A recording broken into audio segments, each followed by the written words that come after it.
கர்த்தருடைய பரிசுத்த நாமத்திற்கு மகிமை உண்டாதாக. மகிமையும் ஆசீர்வதிக்கப்பட்டதுமான இந்த பரிசுத்தமான நாளின் காலை வேளைக்காக கடவுளை துதிக்கிறேன். இந்த நாளிலும் கூட இந்த ஆன்லைன் வழியாக கர்த்தருடைய வார்த்தை சொல்லவும், இந்த ஆராதனை நடத்தவும் நாகர்கோவில் டிவிஷன் திருப்பதி சாரம் படைஸ்தலத்தின் மக்களாகி எங்களுக்கு இந்த வாய்ப்பை கொடுத்த ஆண்டவராகி தேவனுக்கு முதலாவது நன்றி சொல்கிறேன். அதோடு கூட இந்த ஆராதனையை ஆன்லைன் வழியாக பார்க்கிற அனைத்து அன்பு உள்ளங்களுக்கு இயேசுவின் நாமத்தின் வாழ்த்துக்களையும் வந்தனத்தை நான் தெரியப்படுத்திக் கொள்கிறேன். கர்த்தர் தாமே இந்த ஆராதனை ஆசீர்வதிக்கட்டும்.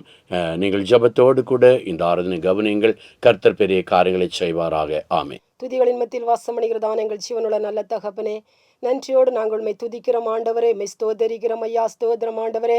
பரிசுத்தமான அந்த ஓய்வு நாளுக்காய் உமக்கு நன்றி ஆண்டவரே, ஸ்தோத்தரிக்கிறோம் ஆண்டவரே. பரிசுத்த அலங்காரத்தோடு உம்மை தொழுது கொள்ளும்படியாய் நாங்கள் வந்திருக்கிறோம். என் ஆண்டவர் எங்களை ஆசீர்வதிக்கும்படியாய் செபிக்கிறார் ராஜா, ஸ்தோத்திரம் ஆண்டவரே. உங்கள் கிருபை எங்களோடு இருக்கும்படியாய் செபிக்கிறார் ராஜா, உம்மை ஸ்தோத்தரிக்கிறோம் ஆண்டவரே. இந்த ஆராதனை கலந்திருக்கிறதான் ஆண்டவரே, ஸ்தோத்திரம். ஜனங்களுக்காய் செபிக்கிறோம் கர்த்தர். அருமை ஜனங்களை ஆசீர்வதிங்க. உடைய தேவைகள் எல்லாவற்றையும் ஆண்டவர் சந்திக்கும்படியாய் செபிக்கிறோம் ஆண்டவரே. பாரங்களோடு சஞ்சலங்களோடு ஆண்டவரே நாங்கள் வந்திருந்தாலும் கர்த்தர் எல்லாவற்றையும் ஆண்டவர் மாற்றி போடும்படியாய் செபிக்கிறார் ராஜா. நீர் ஆசீர்வதிக்கும்படியாய் செபிக்கிறோம் ஆண்டவரே. கர்த்தர் பெரிய காரியங்களை செய்ய போகிற கிருபைகளுக்காய் உமக்கு நன்றி ஆண்டவரே. ஆவியானவரே, இந்த ஆராதனையில் ஆண்டவரே பாகம் எடுக்கிறதான ஒவ்வொரு பிள்ளைகளுக்காய் செபிக்கிறோம் கர்த்தர். ஒவ்வொரு பிள்ளைகளையும் தேவனீர் ஆசீர்வதிக்கும்படியாய் செபிக்கிறோம் ஆண்டவரே. நாங்கள் பாடுகிற பாடல்கள், வாசிக்கிற வேத வசனம், ஜெபிக்கிற ஜெபம் ஆண்டவரே, சிந்திக்கிறதான கர்த்தருடைய வார்த்தை எல்லாவற்றையும் ஆண்டவர் எங்களுக்கு ஆசீர்வாதம் தரும்படியாய் செபிக்கிறோம். இந்த ஆராதனை தொடக்கம் முதல் முடிவு வரையிலும் தேவனுடைய கிருபை எங்களோடு இருக்கும்படியாய் செபிக்கிறோம். எங்களை கரம் பிடித்து நடத்துங்க ஆண்டவரே. தரை மட்டும் தாழ்த்துகிறோம். இரக்கமுள்ளதான எங்கள் நல்ல பிதாவே, ஆமென். தேவதாசரே எழுந்து போற்றிடுங்கள், வானசேனை மகிழ்ந்திட போற்றிடுங்கள், மோட்ச பிரயாணத்தில் ஆர்ப்பரித்து போற்றிடுங்கள், மெய்யாய் உங்கள் உள்ளத்தில் போற்றிடுங்கள். அல்லேலூயா நாம் வெல்கிறோம், போற்றிடுங்கள், மீட்பராலே முன் செல்கிறோம், போற்றிடுங்கள், போர் செய்வோம் நிலை நின்று நம்பிக்கையால் பேயை வென்று உற்சாகத்தோடு முன் சென்று போற்றிடுங்கள். இம்மட்டும் நம்மை பாதுகாத்த தேவாதி தேவனுக்கு நன்றி செலுத்தி நாம் பிரார்த்தனையை ஏறெடுப்போம். ஜெபம். எங்களை நேசித்து வழி நடத்தி வருகிற கர்த்தாதி கர்த்தாவே, எங்களை மட்டுமா காத்து வழி நடத்தி வருகிறவரை நன்றி செலுத்துகிறோம் ராஜா. உடைய பெரிதான இரக்கம் தயவும் மூலமாக ஆண்டவரே நாங்கள் வழிநடத்தப்படுகிறோம் என்பதை நாங்கள் மட்டுமாக நம்புகிறோம் சுவாமி. ஆண்டவரே, நாங்கள் சாட்சியுள்ள பிள்ளைகளாக எங்களுடைய காரியாதிகளை செய்யத்தக்கதாக துணை புரியும். பிள்ளைகள் ஒவ்வொருவரையும் ஆசீர்வதியும். சிறு வயதில் வயோதிபர்கள் ஒவ்வொருவரையும் நீர் ஆசீர்வதித்து வழிநடத்த வேண்டுமா செய்கிறோம். ஒவ்வொருடைய தேவைகளையும் சந்தியும். என்னென்ன தேவைகள் கூடுமோ அவர்கள் வேண்டி நிற்கிறார்களோ அவை யாவையும் நீர் நிச்சயமாக வழங்குவீர் என்ற நம்பிக்கையோடு நாங்கள் நிற்கிறோம். கர்த்தருக்கு பயப்படுவதில்லை ஞானத்தின் ஆரம்பம் என்று பிள்ளைகள் ஒவ்வொரு உணர்ந்து தங்களுடைய காரியாதில படிப்புகளை செய்யத்தக்கதாக துணை புரியும். நல்ல வெற்றியின் காலங்களை கட்டளையிடும். எங்களை விட்டு தூரமாக வெளிநாடுகளில் பற்பல நாடுகளில் காணப்படுகிற ஒவ்வொரு பிள்ளைகளுக்காகவும் ஜெபிக்கிறோம். அவர் படிக்கின்ற படிப்பை ஆசீர்வதியும், பெற்றோர்களை ஆசீர்வதியும். இன்னும் எங்களுடைய தலைவர்களுக்காக வேண்டுகிறோம். இரட்சணிய சேனையில் பணிபுரியும் ஒவ்வொரு ஊழியர்களுக்காக ஜெபிக்கிறோம். இரட்சணிய சேனையின் பணியை மென்மேலும் வளர்த்தியர்களும்ப்பா. நாட்டின் தலைவர்களுக்காக வேண்டுகிறோம். நாடு சுபீட்சமாக நல்லாட்சி ஆண்டவரை நிலவத்தக்கதாக துணை புரியும். ஆண்டவரை, நாங்கள் ஒவ்வொருவரும் உமக்கு சாட்சி உள்ள ஜீவிதம் செய்ய நீர் துணை புரியும். எப்பொழுதும் நாங்கள் உமக்கு சாட்சியாக ஒவ்வொரு குடும்பமும் விளங்கத்தக்காக துணை புரியும். ஆண்டவரை, இந்த நாடு செழித்து உண்மை ஆண்டவரை கிறிஸ்துவை முன்னதாக கொண்டு எல்லா காரியாதிகளையும் செய்யத்தக்கதாக நீர் துணை புரிய வேண்டுமா ஜெபிக்கிறோம். காத்துக்கொள்ளும், வழி நடத்தும். அனைத்து அன்பான இயேசு மூலம் வேண்டுகிறோம் சுவாமி. பரமண்டலம் இருக்கிற உடைய நாம் பரிசப்படுவதாக, உடைய ராஜ்யம் வருவதாக, உடைய சித்தம் பரலோகத்திலே செய்யப்படுவது போல பூமியிலேயும் செய்யப்படுவா. அன்றொன்று ஆகாரத்தை இந்த எங்களை தாரும். எங்கள் கடன்காரர்களுக்கு நாங்கள் மன்னிக்கிறது போல எங்கள் குற்றங்களை எங்கள் சோதனைக்கு உட்படுவான தீமை என்று ரட்சித்துக் கொள்ளும். ராஜ்யம் வல்லமையும் மகிமை என்றென்றைக்கும் உடையவர்களே. ஆமென். அல்லேலூயா. வாசிக்கும்படியாக தெரிந்து கொண்ட வேத பகுதி தானியேலின் புஸ்தகம் 1ஆம் அதிகாரம் 3-9 வரை. அப்பொழுது இஸ்ரவேல் புத்திரருக்குள்ளே ராஜ குலத்தார்களிலும் துறை மக்களிலும் யாதொரு பாகம் இல்லாதவர்களும் அழகானவர்களும் சகல ஞானத்திலும் தெரிந்தவர்களும் அறிவில் சிறந்தவர்களும் கல்வியில் நிபுணரும் ராஜாவின் அரண்மனையில் சேவிக்க திறமை உள்ளவர்களுமாகிய சில வாலிபரை கொண்டு வரவும் அவர்களுக்கு கல்தேயாரின் எழுத்தையும் பாஷையையும் கற்றுக் கொடுக்கவும் ராஜா தன் பிரதானிகளின் தலைவனாகிய அஸ்போனுஸுக்கு கற்பித்தான். ராஜா தன் உண்ணும் போஜனத்திலே தான் குடிக்கும் திராட்சரசத்திலேயும் தினம் ஒரு பங்கை அவர்களுக்கு நியமித்து அவர்களை 3 வருஷம் வளர்க்கவும் அதன் முடிவில் அவர்கள் ராஜாவுக்கு முன்பாக நிற்கும்படி செய்யவும் கட்டளையிட்டான். அவர்களுக்குள் யூதா புத்திரராகிய தானியேல், அனனியா, மீஷாவேல், அசரியா என்பவர்கள் இருந்தார்கள். பிரதானிகளின் தலைவன் தானியேலுக்கு பெல்ஷோத்சார் என்றும், அனனியாவுக்கு சாத்ராக் என்றும், மிஷவேலுக்கு மேஷாக் என்றும், அசரியாவுக்கு ஆபேத் நேகோ என்றும் மறுபெயரிட்டான். தானியேல் ராஜாவின் போஜனத்திலும் அவர் பானம் பண்ணும் திராட்சரசத்திலும் தன்னை தீட்டுப்படுத்தலாகாதென்று தன் இருதயத்தில் தீர்மானம் பண்ணி கொண்டு தன்னை தீட்டுப்படுத்தாதபடி பிரதானிகளின் தலைவனிடத்தில் வேண்டிக் கொண்டான். தேவன் தானியேலுக்கு பிரதானிகளின் தலைவனிடத்தில் தயவும் இரக்கமும் கிடைக்கும்படி செய்தார். ஆமென். வாசித்த தேவ வசனத்தின் மூலம் தேவன் நம்ம ஒவ்வொருவரையும் ஆசீர்வதிப்பாராக. ஆமென். அல்லேலூயா. கர்த்தருடைய நாமத்திற்கு மகிமை உண்டாவதாக. இந்த இணையதள வாயிலாக என்னையும் சாட்சியாக நிறுத்தின தேவனுக்கு நான் நன்றி செலுத்திக் கொள்கிறேன். என்னையும் கணவரையும் 2 பிள்ளைகளையும் தேவன் கண்ணின் மணியைப் போல பாதுகாத்து வருகிறார். கடந்த ஜனவரி மாதம் திடீர் என்பதாக எனக்கு அதிகமான வயிற்று வலி காணப்பட்டது. ப்ளீடிங் ஆகிக்கொண்டிருந்தது. உடனே நாங்கள் மருத்துவமனைக்கு கடந்து சென்றேன். அந்த நேரத்தில் மருத்துவர் என்னை பார்த்துவிட்டு நாம் ஸ்கேன் செய்து பார்ப்போம் என்று சொல்லிவிட்டார்கள். ஸ்கேன் எடுத்து பார்த்ததான வேளையில் கர்ப்பப்பையில் கட்டி இருந்தது. அந்த கட்டியை ஆப்ரேஷன் பண்ண வேண்டும் என்று சொன்னார்கள். உடனே எல்லா டெஸ்ட்டும் எடுத்து பார்ப்போம் என்று சொல்லி பார்க்கிறதான வேளையில் என்னுடைய ஹெச்பி லெவல் 6 தான் இருந்தது. நான் உடனே நீங்கள் இந்த ஆப்ரேஷன் பண்ண வேண்டும், பிளட்டு தேவைப்படுகிறது, நீங்கள் பிளட்டு எல்லாம் ரெடி பண்ணிவிட்டு ஆப்ரேஷனுக்கு வாங்க என்று சொல்லிவிட்டார்கள். நான் அடுத்த நாளே மருத்துவமனையில் அனுமதிக்கப்பட்டேன். எனக்கு பிளட் அடைச்சிட்டு இருக்கும்போதே பயங்கரமான தலைவலி ஏற்பட்டது. தலைவலி தாங்க முடியாத தலைவலியாய் காணப்பட்டது. அப்போது நர்ஸ் பார்த்துட்டு சொன்னாங்க, உங்களுக்கு ப்ரெஷர் குறைய மாட்டுக்கு, நீங்கள் டென்ஷன் ஆகாதுங்க, பயப்படாதுங்க என்று சொல்லிவிட்டு கடந்து சென்றார்கள். நான் அந்த இடத்துல ஆண்டவரை நோக்கி கூப்பிட்டேன். ஆபத்து காலத்திலே நீ என்னை நோக்கி கூப்பிடு, நான் உன்னை விடுவிப்பேன், நீ நாமத்தை மகிமைப்படுத்துவா என்று சொன்னீங்களே ஏசப்பா. நான் இந்த நேரத்தில் இந்த இடத்துல மிகுந்த பாரத்தோடு கூட வேதனையோடு கூட காணப்படுகிறேன்.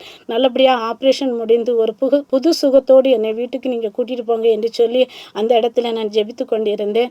அடுத்த நாள் ப்ரெஷர் குறைவாக இருந்தது. 2 யூனிட் பிளட் அடைச்ச உடனே எனக்கு தேவையான பிளட் வந்தது. உடனே ஜனவரி 11ஆம் தேதி அதிகாலையில் நல்ல முறையில் ஆப்ரேஷன் நடந்தது.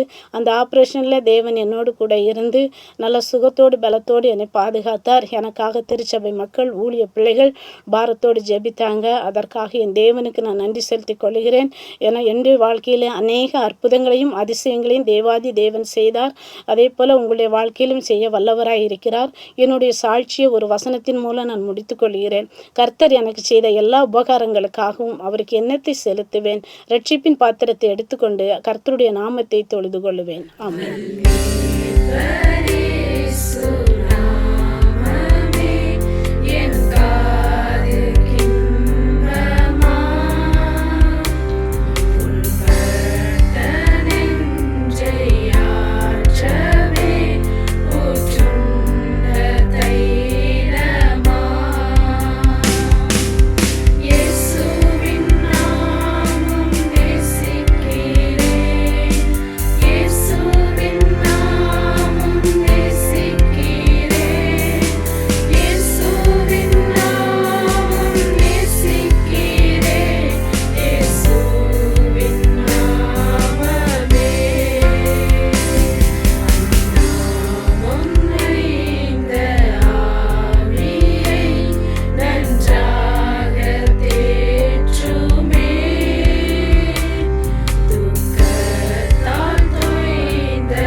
இயேசுபரா உந்தன் தாசர்கள் மீதினில் வருவாய் அருள் தருவாய். இயேசுபரா உந்தன் தாசர்கள் மீதினில் வருவாய் அருள் தருவாய். நேயமுடன் இங்கு ஆவலுடன் வந்து பாராய் எம்மை காணாய். நேயமுடன் இங்கே ஆவலுடன் வந்து பாராய் எம்மை காணாய். இயேசுபரா உந்தன் தாசர்கள் மீதினில் வருவாய் அருள் தருவாய்.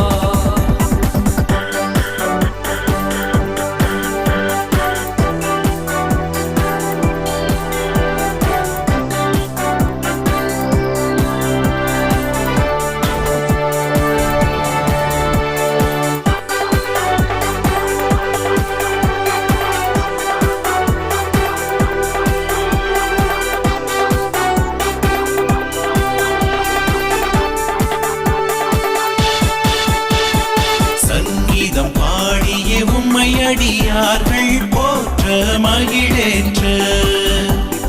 சங்கீதம் பாடிய உம்மை அடியார்கள் போற்ற மகிழேற்ற. தற்பரனே உந்தன் அற்புத ஆவியை தருவாய் அருள் புரிவாய். தற்பரனே உந்தன் அற்புத ஆவியை தருவாய் அருள் புரிவாய். இப்பொழுதும் கர்த்தருடைய வார்த்தைக்குள் நாம் பிரவேசிப்போமாக. இந்த பரிசுத்த நாளை பொறுத்தவரையிலும் இது டெசிஷன் சண்டே என்று சொல்லி அழைக்கப்படுகிறதான ஒரு நாள். இரண்டாவது தீர்மான ஞாயிறு என்று சொல்லி நம்முடைய தலைவர்களினாலே குறிக்கப்பட்டிருக்கிற நாள். தீர்மான ஞாயிறு என்பது நம்முடைய வடைசலங்களில் இருக்கிறதான பிள்ளைகள், 7 வயது முடித்ததான பிள்ளைகள், இதுவரையிலும் அவர்கள் மழலைகள் என்கிறதான டாப்பில் தான் அவர்கள் இருப்பார்கள். இதற்கு பின்பதாக அவர்கள் சிறு வீரர்கள் என்கிறதான நிலைக்கு அவர்கள் கடந்து சொல்ல இருக்கிறார். அதனுடைய ஆரம்ப நாள் தான், தீர்மானம் எடுக்கிற நாள் தான் இந்த நாள். இதுவரையிலும் அவர்கள் குழந்தைகள் இனிமேல் ஆண்டவராக இயேசு கிறிஸ்துவுக்காக இரட்சணை செல்லும் வீரர்களாக இணைக்கப்படுவதற்கான ஆயத்தமான நாள் தான் இந்த நாள். இந்த நாளிலும் கூட கம்பெனி வகுப்பில் 7 வயது முடிதான பிள்ளைகள் அழைக்கப்பட்டு அவர்களுக்கு விசேஷமான ஜெபம் ஏறெடுக்கப்பட்டு கடவுளை கிறிஸ்துவை குறித்து அவர்கள் கற்றுக் கொடுத்து தொடர்ந்து 13 வாரங்கள் இதற்கான விசேஷமான நிகழ்வுகள், வகுப்புகள் நடத்தப்பட்டு அதற்கு பின்பதாக பப்ளிக் என்ரோல்மெண்ட் என்று சொல்கிறதா ஒரு சண்டே வரும். அந்த நாளில் இந்த பிள்ளைகள் சிறு வீரர்கள் என்கிற நிலையிலே அவர்கள் இணைக்கப்படுகிறதான ஒரு ஞாயிறாக இந்த நாள் இருக்கிறது. அதுக்காக கடவுளை துதிக்கிறேன், ஸ்தோத்திரம். பிள்ளைகள் தங்களை கடவுளுக்குள்ளாக தீர்மானம் எடுத்துக்கொள்ளுகிற நாள் இந்த நாள். வாழ்க்கையிலே அநேக நிலைகளிலே அநேக காரியங்களுக்காக நாம் தீர்மானங்களை எடுக்கிறது. குறிப்பாக புதிய வருடம் என்று சொல்லி பார்க்கிற பொழுது அந்த புதிய வருடத்தில் தான் முதலாவது நாளில் கடவுளுடைய சமூகத்தில் அநேகம் தீர்மானங்களை எடுப்பார்கள். அந்த தீர்மானங்களை பார்க்கிற பொழுது சிலரால் அதை கடைபிடிக்க முடியும், பலரால் அந்த தீர்மானங்களை கடைபிடிக்க முடியாது.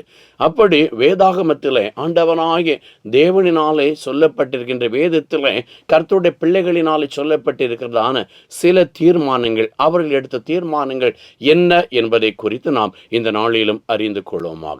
சிந்தனைக்கு ஆதாரமாக அப்போஸ்தலனாகிய பவுல் ரோமருக்கு எழுதியதான 8வது நிருபம் அதனுடைய 28வது வசனத்தை பார்க்கிற பொழுது அந்த வசனம் இப்படி சொல்றது: அன்றியும் அவருடைய தீர்மானத்தின்படி அழைக்கப்பட்டவர்களாய் தேவனிடத்தில் அன்பு கூறுகிறவர்களுக்கு சகலமும் நன்மைக்கு ஏதுவாக நடக்கிறது என்று அறிந்திருக்கிறோம் என்று சொல்லி அப்போஸ்தலனாகிய பவுல் சொல்லுகிறதை காண முடியும். இங்கே ஆண்டவராகிய தேவனுடைய சித்தத்தின்படி அவருடைய ஒரு தீர்மானத்தை குறித்து இங்கே பவுல் சொல்கிறார். அவருடைய தீர்மானம் என்னவென்று சொன்னால், அவர் நம்மை எல்லாம் அழைத்திருக்கிறார் என்பதுதான், அழைத்தார் என்பதுதான் அவருடைய தீர்மானமாக இருக்கிறது. யோவான் எழுதின சுவிசேஷம் 15ஆம் அதிகாரம் 16வது வசனத்தை நீங்கள் வாசிப்பீர்கள் என்றால் அங்கே ஆண்டவர் இயேசு சொல்கிறார், நீங்கள் என்னை தெரிந்து கொள்ளவில்லை, நான் உங்களை தெரிந்து கொண்டேன் என்று சொல்லி ஆண்டவர் சொல்கிறார்.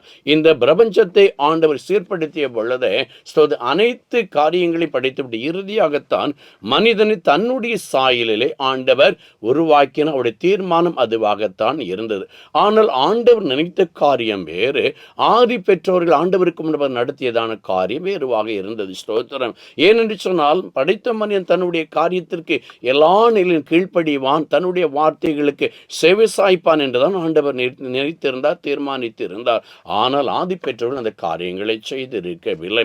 இன்றும் கூட அப்படித்தான் பிரியமானவர்களே, கர்த்தருடைய விருப்பத்தின்படி ஸ்தோத்திரம் அவருடைய தீர்மானத்தின்படி அழைக்கப்பட்டவர்களாகிய அநேகர்கள் செவிசாய்க்கிறதும் இல்லை, கீழ்ப்படுகிறதும் இல்லை. காரணம், அநேகம் ஸ்தோத்திரம் உலக பிரகார காரியங்களினாலே அவர்கள் வீழ்ந்து போய் இருக்கிறபடி சரியாக அவர்களினாலே அதை தொடர முடியாமல் போகிறது. ஸ்தோத்திரம். ஆனால் ஆண்டவர் நம்மை ஒரு தீர்மானத்தின்படி சித்தத்தின்படி தான் அழைத்தார். அந்த தீர்மானம் அவரால் அழைக்கப்பட்டவர்களால் நாம் அப்படியே செயல்படுவோம் என்று சொன்னால் வாழ்க்கையில் ஏராளமான ஆசீர்வாதங்களை ஆண்டவரினாலே பெற்றுக்கொள்ள முடியும். வேதாகமத்தில் சில தீர்மானங்களை எடுத்ததை குறித்து நான் உங்களுக்கு சொல்ல விரும்புகிறேன். 3 ஸ்தோத்திர மனிதர்கள் நான் உங்களுக்கு முன்பதாக நிலைநிறுத்த விரும்புகிறேன் அன்பிற்கினியவர்களே. முதலாவதாக பார்க்கிறதான பொழுது 2 நாளாகமத்தின் புஸ்தகம் 30வது அதிகாரம் அதன் 5வது வசனத்தை வாசிக்கிற பொழுது எசேக்கியா ராஜாவானவன் அங்கே ஒரு தீர்மானத்தை எடுக்கிறான். என்ன தீர்மானம் என்று சொன்னால், அதற்கு முந்தைய அதிகாரத்தில் வாசித்து பாருங்கள்.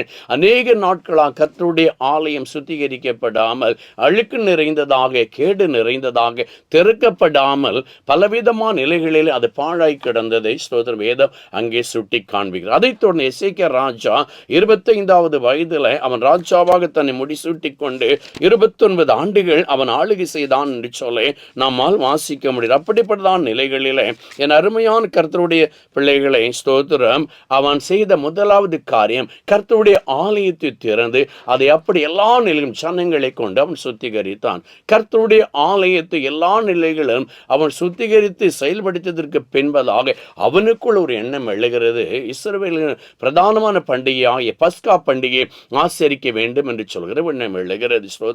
உடனடியாகத்தானே அவன் செய்கிறான். 30ஆம் அதிகாரத்தில் பஸ்கா பண்டிகை ஆசரிக்கும்படியாக ஜனங்களை ஆயத்தப்படுத்த சொன்னான். அதனுடைய எண்ணமாக இருந்தான். முதலாவது ஆயத்தப்படுத்திய பொழுதோ ஜனங்கள் அதை சரியாக செய்திருக்கவில்லை. ஒரு நல்ல ஒரு கூட்டாண்மை அங்கே இணைந்திருக்கவில்லை. ஆகவே அதற்கு பின்பதாக 5ஆம் வசனத்தில் வாசிக்கிற பொழுது மீண்டும் ஒரு தீர்மானத்தை எடுக்கிறான். எப்படி ஆகிலும் ஸ்தோத்திரம் பஸ்காவை ஆசரிக்க வேண்டும் என்று சொல்லி அவன் தீர்மானித்தான். நாம் கடவுளுடைய பிள்ளைகளை முதலாவதாக நாம் கர்த்தராய் ஆண்டவருக்கும் அவருடைய ஆலயத்திற்கும் முன்னுரிமை கொடுக்கிறதுல ஒரு தீர்மானம் எடுக்கிறவர்களாக இருக்க வேண்டும். ஸ்தோத்திரத்தை ஆண்டவர் அதிகமாக விரும்புகிறார். முன்னால் நம்முடைய பெரியவர்கள் சொல்லுவார்கள், ஸ்தோத்திரம் கோயில் இல்லாத இடத்திலே குடியிருக்க கூடாது என்று சொல்லு.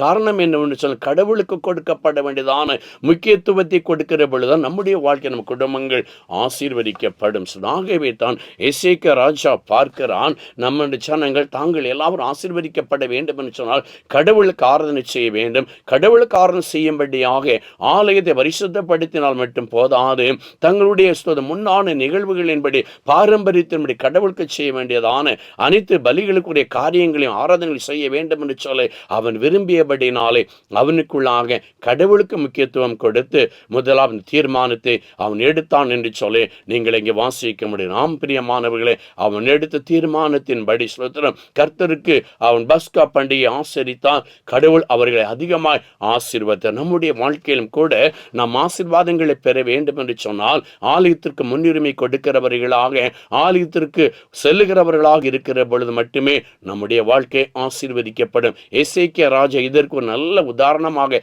ஒரு ராஜாவாக நின்று ஜனங்களுக்கு அதை அவன் காண்பிக்கிறது நீங்கள் இங்கே காண முடியும். இரண்டாவதாக பார்க்கிற பொழுது ஸ்தோத்திரம் தானியேலின் புஸ்தகம் நீங்கள் வாசி கேட்டு இருப்பீர்கள். 1ஆம் அதிகாரம் 8வது வசனத்தை வாசிக்கிற பொழுது தானியேலும் அவனோடு கூட இணைந்ததான் நண்பர்களும் ராஜ போஜனத்தினாலே தங்களை தீட்டுப்படுத்த கூடாதபடிக்கு ஒரு தீர்மானத்தை செய்கிறார்கள். ஸ்தோத்திரம் காரணம் என்னவென்று சொன்ன, ராஜ போஜனம் என்று சொன்னாலே அற்புதமான உணவு பதார்த்தங்களாகத்தான் இருக்கும். ஆனால் அது பிரதானமாக மதுபானம் பரிமாறப்படுகிறது வழக்கமாக இருக்கிறது. நண்பிற்கினியர்களே, இன்றும் கூட நீங்கள் உலகத்தில் எடுத்துக்கொள்வீர்களே, ஆனால் இன்றைய உலகத்தில் பிறப்பு முதல் இறப்பு வரையிலும் அனைத்து காரியங்களிலுமே மதுபான பரிமாற்றங்கள் இல்லாமல் இல்லை. நண்பர்களின் வட்டாரங்கள் அதை எதிர்பார்த்துதான் இன்றைய காலங்களிலே நல்ல நிகழ்வாக இருந்தாலும் சரி, கெட்ட நிகழ்வாக இருந்தாலும் சரி, அது ஒரு பழக்கமாய் பாரம்பரியமாய் கடைபிடிக்க ஆரம்பித்திருக்கிறார்கள். ஸ்தோத்திரம் இங்கே ராஜ போஜனத்தினாலே, அந்த ஸ்தோத்திர தேவையில்லாத மதுபான காரியத்தினாலே தங்களை அவர்கள் கெடுத்துக்கொள்ள விரும்பவில்லை. அவர்கள் கடவுளின் பிள்ளைகளாக இருந்தால், ஒரு கடவுளின் பிள்ளை, ஒரு கர்த்தருடைய மகன் அப்படித்தான் தன்னுடைய சரீரத்தை எந்த நிலையும் எந்த ஒரு காரியத்தினால் கெடுத்து விடக்கூடாது. தானியேலும் அவருடைய நண்பர்கள் எடுத்த தீர்மானம் உகந்த தீர்மானம் தான். ஆண்டவராகிய ஸ்தோத்திரம் இயேசுவும் அதைத்தான் விரும்புகிறார். ஏனென்று சொன்னால் பவுல் சொல்கிறான், கர்த்தர் தங்குகிற ஆலயமாக நம்முடைய இருதயம் இருக்கிறது என்று சொல்லி. அப்படி என்று சொன்னால் நம்முடைய சரீரம் அசுசிப்படாமல் இருந்தால்தான், மதுபான போதை காரியங்களில் தீட்டுப்படாமல் இருந்தால் மட்டுமே கர்த்தராய் ஆண்டவர் நமக்குள் வாசம் பண்ண விரும்புவார், வாசம் பண்ணுவார். நாம் ஜெபிக்கிறவள் நமக்கு நன்மையான ஈவுகளை கொடுப்பார். இவர்கள் எடுத்த இந்த தீர்மானம் ஸ்தோத்திரம் உகந்ததாய் இருந்தது. ராஜ போஜனத்தினாலே தங்களை வலுவேற்றி கொண்டதான மற்றவர்களை காட்டிலும் அவர்கள் விரும்பியதான சாதாரணப்பட்டதான உணவை உண்டு அவர்களை காட்டிலும் அற்புதமானவர்களாக திறன் உள்ளவர்களாக இருந்தார்கள் என்று சொல் வேதத்திலே பார்க்க முடியும். நாமும் கூட கடவுளுக்கு முன்பதாக நேர்மையானவைகள், தேவையானவர்கள், அசுசிப்படுத்தாத காரியங்கள், சிந்தனைகள், செயல்கள், அது உணவாக இருந்தாலும் சரி, குடிப்பாக எதுவாக இருந்தாலும் சரி, செயல்படுத்துகிற பொழுது நம்முடைய வாழ்க்கை ஆசீர்வதிக்கப்படும். மூன்றாவதாக பார்க்கிற பொழுது 1 சாமுவேல் 20ஆம் அதிகாரம் அதன் 33வது வசனத்தில் ஸ்தோத்திரம் பார்க்கிற பொழுது யோனத்தான் சொல்கிறதான ஒரு காரியம், சவுல் நம்முடைய தகப்பன் ஆகிய சவுல் ஒரு தீர்மானம் எடுத்திருக்கிறான். என்ன தீர்மானம் என்று சொன்னால், அவன் தாவீதை கொலை செய்வதுதான் அவனுடைய தீர்மானமாக இருந்தது. இது தவறான தீர்மானம். ஸ்தோத்திரம். இன்றைய உலகத்தை பார்க்கிற பொழுது பழிக்கு பழி வாங்குகிறதான சூழ்நிலைகள் அநேகர் இடத்துல விதைக்கப்பட்டு இருக்கிறது. பெரிய மாணவர்களே, இது தகாத ஒரு செயல். யாரு மேலும் குற்றப்படுத்தி அவர்களை பழி வாங்க வேண்டும் என்கிறதான எண்ணங்கள் இல்லாதவர்களாக நாம் இருக்க வேண்டும். அநேக நிலைகளில் மனிதர்கள் பொறாமையினால் நிறைந்திருக்கிறபடியினாலே தகாத காரியங்களை நிகழ்த்துகிறவர்களாக இருக்கிறார்கள். இங்கே சவுல் ராஜாவுக்கும் தாவீது மேல் எழுந்ததான பொறாமை ஒரு கொலை வெறியாக மாறி இருக்கிறது. அதை பாருங்கள். எப்படி ஆகிலும் நான் தாவீதை கொண்டே தீர்வேன் என்று சொல்கிறதான ஒரு பொல்லாத தீர்மானத்தை அவன் எடுத்திருக்கிறான். இது நிச்சயமாக உகந்த காரியம் அல்ல. சவுல் ஆண்டவராகி தேவனில் அபிஷேகம் பண்ணப்பட்டதான இஸ்ரவேல், சமஸ்த இஸ்ரவேல் முதலாவது ராஜாவாக இருந்தால் அற்புதமான ஒரு வாய்ப்பு. தகப்பனுடைய கழுதையை தேடி சென்றவன் ராஜாவாக திரும்பி வந்தான். ஆனால் அவன் தன்னுடைய வாழ்க்கையிலே நினைத்த ஒரு பொல்லாத காரியம் மீது பொறாமை என்கிற எண்ணம் அவனுக்குள் எழுந்தபடியினாலே இப்படிப்பட்டதான் ஒரு தகாத செயலை செய்தான். இன்றைய வாழ்க்கையில் அருமையான கர்த்தருடைய பிள்ளைகளை, இப்படிப்பட்டதான் பொல்லாத சிந்தனைகள் நமக்குள் எழ வேண்டாம். இப்படிப்பட்ட ஒருவருக்கு எதிராக தீமைகளை இழைப்பதற்கு, ஒருவருக்கு எதிராக துன்பத்தை வரவழைப்பதற்குரிய தீர்மானங்களை ஒருபொழுதுமே நாம் எடுக்க வேண்டாம். சோதரம். ஆண்டவராக இயேசு கிறிஸ்துவை பாருங்கள். சிலுவையில் தொங்கிக் கொண்டு இருக்கிறார். அப்பொழுது சிலுவையில் மொழிந்தான் முதலாவது வார்த்தையை பார்த்தீர்களா? சோதரம். பிதாவே, இவர்களுக்கு மன்னியும், தாங்கள் செய்கிறது என்னதென்று சொல்லி அறியாது இருக்கிறார் என்று சொல்லி தன்னை முழுமையாக காயப்படுத்திய, தன்னை அவமானப்படுத்திய, சிலுவையில் தொங்கவிட்ட, பல்வேறு விதமான குறைகளை சொன்ன, பலவிதமான நிலைகளை நிந்தித்ததான அந்த மக்களுக்காக, அந்த ஜனங்களுக்கு, அந்த போர் வீரர்களுக்காக அவர் மன்னிப்பை பிதாவினிடத்தில் கேட்டுக்கொண்டு இருக்கிறார். கடவுளுடைய பிள்ளைகளை பழி வாங்கும் எண்ணங்கள் நமக்குள் ஒருபொழுதுமே வரக்கூடாது. அப்படிப்பட்டதான் தீர்மானங்களை ஒருபொழுதும் எடுத்து விடாதிருங்கள். இன்னொருவரை காயப்படுத்தி பார்ப்பதிலே ஒரு நாளும் சந்தோஷப்படாதிருங்கள்.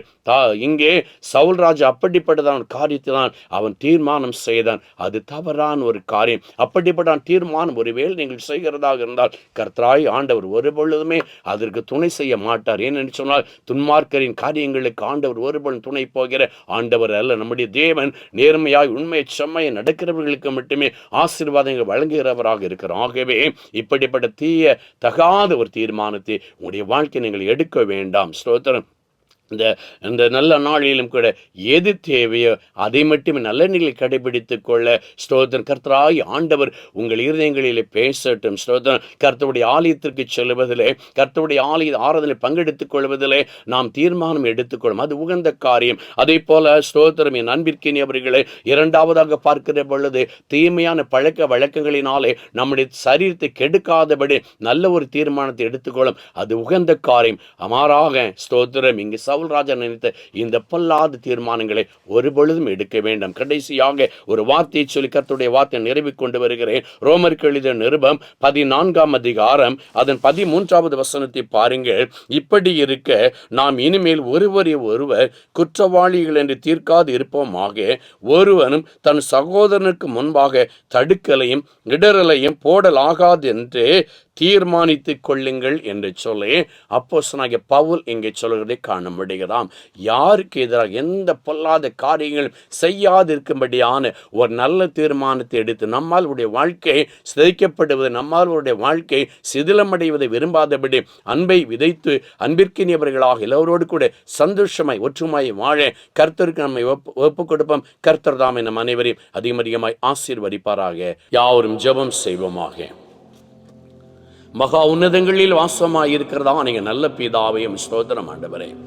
மகிமையும் ஆசீர்வதிக்கப்பட்டதுமான இந்த நல்ல வேளைக்கான நன்றி கடவுளே. ஆண்டவரே, இந்த அற்புதமான ஒரு சமயத்தை அடிமையின் திருச்சபின் ஜனங்களுக்கும் எங்கள் ஆண்டவரை கொடுத்தபடினாலும் முதல் நன்றி கடவுளே. இந்த வேளையிலும் இந்த தீர்மான ஞாயிறிலே ஒருவேளை எங்கள் பிள்ளைகள் ஆண்டவர் கடவுளுக்குள்ளாக வரும்படியான ஒரு தீர்மானத்தை இந்த ஆரம்பிக்கிறார். இந்த நாளில் எல்லாரும் கூட ஆண்டவரின் ஸ்தோத்திரம் நீர் விரும்புகிற நிலையில நல்லதொரு தீர்மானங்கள் எடுத்துக்கொள்ள ஆண்டவர் கிருபை செய்ய வேண்டும் என்று சொல்லி ஜெபிக்கிறோம். சுவாமி ஸ்தோத்திரம்.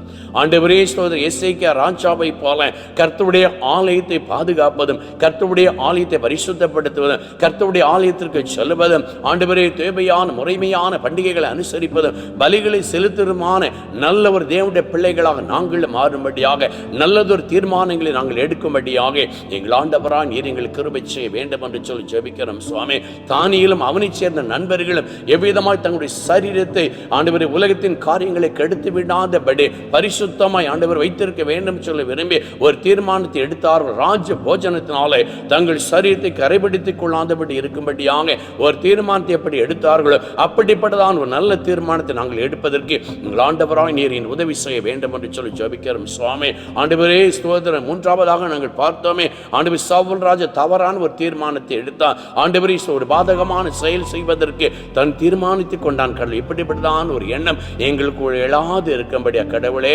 எங்களை நல்வழிப்படுத்தும்படியாக வாழ்கிற நிலையிலே என்ற அளவிற்கு எல்லாருக்கும் நன்மை செய்கிறவர்களாய், அன்போடு கூட எல்லாரும் அன்போடு நேசிக்கிறவர்களாய், நல்ல ஆண்டவர் தேவனுடைய பிள்ளைகளாக நாங்கள் ஜீவிக்க ஆண்டவர் கிருபை செய்ய வேண்டும் என்று சொல்லி ஜெபிக்கிறோம். ஸ்தோத்திரம். இந்த நாளில் ஒரு விசை கூட நன்றோடு துதிக்கிறோம், ஸ்தோத்திரிக்கிறோம். ஆண்டவரே, இந்த காணொளியின் வழியாக இந்த ஆராதனை கலந்து கொண்ட, இந்த ஆராதனை கவனித்து செவி சாய்த்து கர்த்தருடைய வார்த்தை கேட்ட அனைத்து பிள்ளைகளையும் ஆண்டவர் ஆசீர்வதிக்கும்படியாக ஜெபிக்கிறேன். எல்லாரோடு கர்த்தருடைய கிருபை நிலைத்திருக்கட்டும். இந்த ஒருவருக்கு ஒரு குறையுமில்லாத சுகமாய் சந்தோஷம் இந்த உலகத்தில் வாழ்வதற்கு தேவன் கிருபை செய்ய வேண்டும் என்று சொல்லி இந்த நாளிலும் கூட ஆண்டவரே எங்கள் மாகாணத்திற்காக ஜெபிக்கிறோம், மாகாண தலைவர்களுக்காக ஜெபிக்கிறோம். கடவுள் ஆசீர்வதிப்பினார். ரட்சணை செய்த இந்த பணிகளை விஸ்தாரப்படுத்தும் கடவுளே. தேவையில் இருக்க எல்லா பிள்ளைகளுடைய தேவையில் கடவுள் சந்திப்பீராக ஆண்டவரே. ஊழிய பிள்ளைகளாக பயன்படுத்தும்படியாக ஜெபிக்கிறேன். என் தேசத்திற்காக ஜெபிக்கிறேன், தேசத்தின் தலைவர்களுக்காக ஜெபிக்கிறேன். கடவுள் ஆசீர்வதிப்பின் தேசம் எங்கும் ஊழியங்கள் விஸ்தாரப்படட்டும். ஊழியம் செய்ய எல்லா பிள்ளைகளும் எல்லா டினாமினேஷன் கர்த்தர் ஆசீர்வதிக்கும்படியாக ஜெபிக்கிறேன். அநேக புதிய ஊழிய பிள்ளைகள் உமக்காக எழும்பி வர தேவன் கிருபை செய்ய வேண்டும் என்று சொல்லி ஜெபிக்கிறோம். சுவாமி, எல்லாவித நன்மையான ஈவுகளை கொடுப்பீராக. தேசம் செழிப்பதற்கு வேண்டிய எல்லா காரியங்களும் ஆண்டவர் கொடுப்பீராக. தேவையான மழையை கொடுக்கும்படியாக ஜெபிக்கிறேன். எங்களுடைய சேனல்கள் இது உலகத்தின் பல்வேறு இடங்களில் இருக்கிறார்கள் கடவுளை எல்லாவரையும் ஆசீர்வதிப்பார். தூரமான இடங்களில் இருக்கிற எல்லா பிள்ளைகளையும் ஆசீர்வதி. குடும்பங்களுக்கு ஒவ்வொரு நாளும் நல்ல செய்திகளை கொடுக்க உதவி செய்யும். எங்கள் பிள்ளைகளின் கல்வியை ஆசீர்வதி ஆண்டவே. நன்றாய் படிக்க ஞானம், புத்தி, அறிவு, சுகம், பலம் கொடுப்பேனாக. படித்து முடித்த பிள்ளைகளை விரும்புகிற இடங்கள் வேலை வாய்ப்புகளை என் கடவுள் கொடுத்து ஆசீர்வதிக்க முடியாது ஜெபிக்க. கர்ப்பஸ்திரிகளோடு கூட சுகப்பிரசவங்களை கூட பிள்ளைகளாவது குடும்பங்கள் பிள்ளை செலுத்த வழங்கும். திருமண பந்தங்கள் காத்திருக்கிற பிள்ளைகள் அதனோட காரியங்களை வாய்க்கச்சு. மேல் படிப்பு படிக்கும்படி ஆயத்தப்பட்ட எல்லா பிள்ளைகளுடைய காரியங்களை ஆண்டவரை சந்திக்கும்படியாக ஜெபிக்க. சமாதானமான காலங்களை கூட சந்தோஷப்பட்டு நிம்மதியான வாழ்வை தரும் ஆசீர்வதியும். உலகம் எங்கேயும் ஒரு சமாதானம் உருவாக ஆண்டவர் கிருபை செய்யும். காத்துக்கொள்ளும். துதிகான மையம் எல்லாம் உடைய பாதத்தில் வைக்கிற ஏற்றுக்கொள். மீட்பெரிய இயேசுவின் நாமத்தினால் இவையாவற்றை தாழ்மை வேண்டுகிறோம் எங்கள் நல்ல பிதாவே, ஆமென். நம்முடைய கர்த்தராகிய இயேசு கிறிஸ்துவின் கிருபையும் பிதாவாகிய கடவுளின் அன்பும் பரிசுத்த ஆவியானவரால் உண்டாகும் மனோகரமான ஐக்கியம், சிநேகமும் கூட்டாய்மையும் வழிநடத்திப்பும் ஆசீர்வாதமும் இப்பொழுதும் சதா காலங்களிலும் நம் அனைவரோடு நமது குடும்பத்தோடும் உலகம் அனைத்தோடும் கிறிஸ்துவின் வருகை மட்டும் நிலைத்து நிற்பதாக. ஆமேன், ஆமேன். அல்லேலூயா, அல்லேலூயா, அல்லேலூயா.